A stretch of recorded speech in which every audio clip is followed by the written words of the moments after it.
Hello and welcome to Tell the People, a program about our Catholic faith with news and information in and around the Catholic Diocese of Lafayette. I'm Stephanie Bernard. In today's show, Trista Littell interviews about Catholic Relief Services and its Lenten Rice Bowl campaign.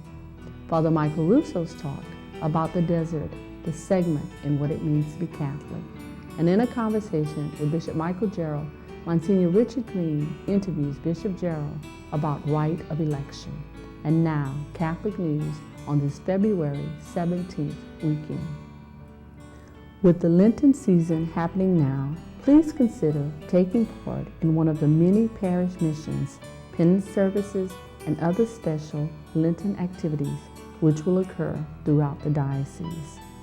From February 23rd through the 27th, St. Teresa of the Child Jesus Church in Abbeville will host its parish mission with Deacon Randy Hyde. For more details, please call 893-5631.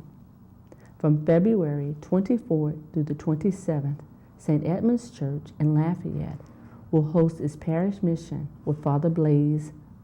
The program will begin at 6:30 p.m. nightly. In Mere, Assumption of the Blessed Virgin Mary Church will host its parish mission with Father William Shambo from February 25th through the 27th. Each night, the opportunity for confession will be offered at 6 p.m. and the mission will begin at 6:30 p.m. For more information, please contact the parish office at 873-6574. Also, during the week of February 25th, St. Anne's Church in Cow Island will host its parish mission with Father Clint Trahan. For more information, please call 643-7714. From February 26th through the 28th, St. Joseph Church in Rain will host its parish mission with Father Kendall Falk. For details, contact the parish office at 334-2193. Please check other area Catholic churches for more information. Our Lady of Sorrows Retreat Center in St. Martinville will host a Lenten Day of Recollection on Saturday, February 23rd. The theme of the event will be Dying Well, the Death of Christ and Christian Death. Participants will be guided in pondering the sacredness of death as they reflect on ways to help prepare for their own deaths, as well as how to better minister to the sick and dying. There is no cost or registration necessary to take part, although individuals are asked to bring their own brown bag lunches for the day. Mass and confession will be offered. For more information, please call 394-6550. St. Anthony Church in Lafayette will host a day of reflection for African American men on Saturday, February 23rd. The event is sponsored by the African American Men's Conference, and the focus will be the African American male in his role as man of God, husband, and father. For more information or to register for the event, please contact the Lafayette Diocesan Office of Black Catholic Ministries at 337-261-5694 or obcm@diolaf.org. St. Martin de Porres Church in Scott will host its third Women's Conference on March 9th. The conference will be presented by Monica Pierre and Gloria Saunier under the theme, The Blessing is in the Breaking, Strength for Every Woman. All are invited and a donation of $15 per person is requested. Lunch will be provided. Registration may be mailed to Women's Conference, P.O. Box 1347, Scott, Louisiana, 70583. For additional details, please call 232-1968. The Office of Marriage and Family Life Ministry is again sponsoring 2 separate diocesan marriage anniversary masses to honor couples who have reached certain milestone anniversaries within the 2013 calendar year. Bishop Michael Gerald will preside over both Masses. A special reception will also follow each Mass. To register online, please visit www.diallab.org/marriage. The first marriage anniversary Mass on March 17th will be for those who are celebrating 50, 60, or more years of marriage. Will be held at 2 p.m. at St. Genevieve's Church in Lafayette. Registration will close on March 5th. The second marriage anniversary Mass on April 14th will be for those who are celebrating 25 or 40 years of marriage. Will be held at 2 p.m. at St. Bernard Church in Breaux Bridge. The registration deadline is April 2nd. Coming up next, Trista Littell has an interview about Catholic Relief Services and its Lenten Rice Bowl campaign. Welcome to Tell the People. I'm Trista Littell, and joining me today is a very special person, Thomas Oweapo. He will be telling us a truly inspiring story of survival and success. He was orphaned before the age of 10, and he survived bleak poverty and hunger in a small African village. His search for food at age 12 led him to a school where lunch was provided by Catholic Relief Services, also known as CRS, with funds contributed through CRS Rice Bowl Lenten program. The school that served him food also helped Oweapo develop an appetite for education. He went on to attend the university in Ghana and then earned a master's degree in administration from California State University, Haywood.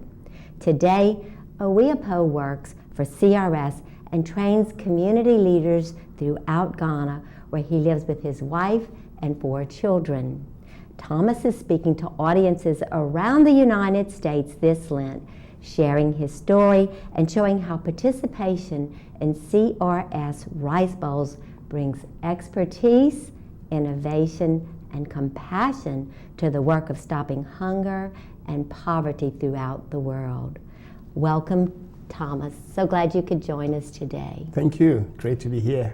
Well, you have we had quite an intro about what God's done in your life. You just arrived in the United States and you began a speaking tour. Yeah. So where did you come from? I came from Ghana about barely 2 weeks ago, and I've worked in Maryland, worked in Florida, North Carolina, Louisville, Kentucky, and I'm now here. Well, we are so happy to have you here to tell us about your story. Now, you work for Catholic Relief Services in Ghana. What do you do there?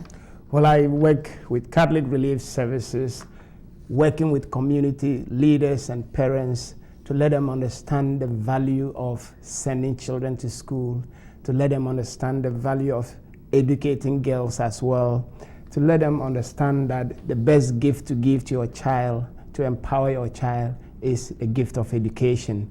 And Catholic Relief Services helps me to do that with communities and parents around the villages in Ghana.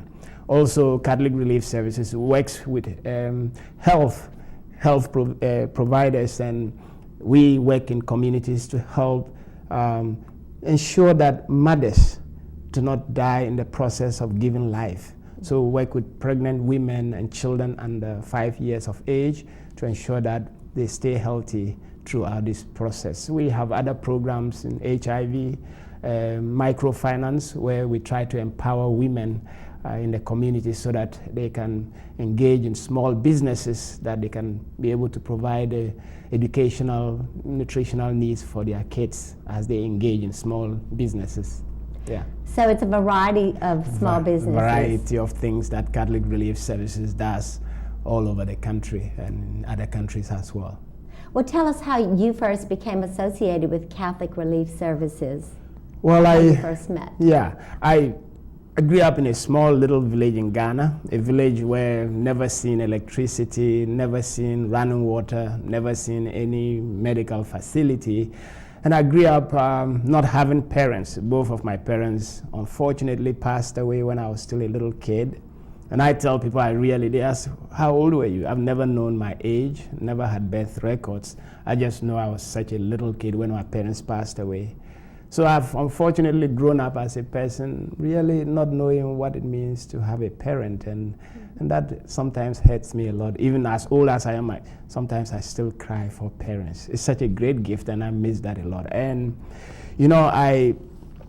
growing up as an orphan, my parents, when they passed away, 4 little boys, were so hungry kids.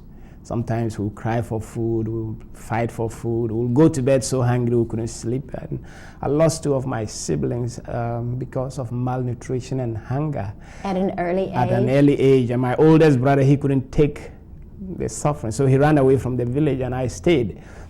But Catholic Relief Services came there. I was not Christian. I didn't even know them, but they came there and the first thing they did was they built a school. And I hated school. I didn't like school. I didn't know what benefits it brought to me. My parents have never been to school. There was nobody in my family who had been to school. I didn't know what it meant. But they built a school and they tricked me to go there. The trick was that they provided a little snack every day in school for any child who came there. Mm-hmm. And I loved the snack, but I hated the school.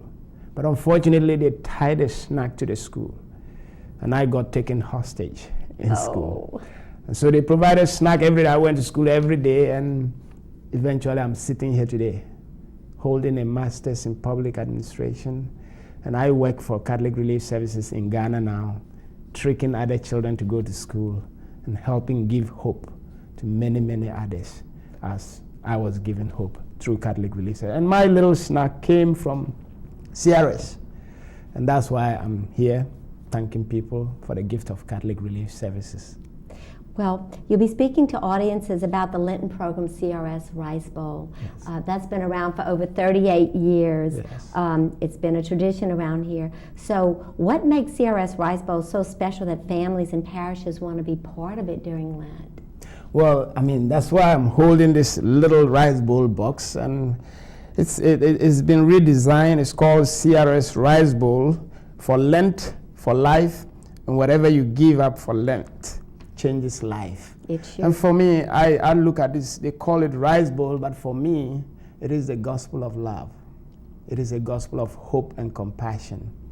For me, that little snack, it's a spiritual program, Lenten tradition, where families, parishes, individuals fast, pray, and fast in solidarity with all the children and people around the world who actually hunger every day, die of hunger and starvation, and learn about their challenges, their struggles in a way that you can best help them. And I know that this little box, my little snack, came from this little box. The little change coins that they add up and make a difference.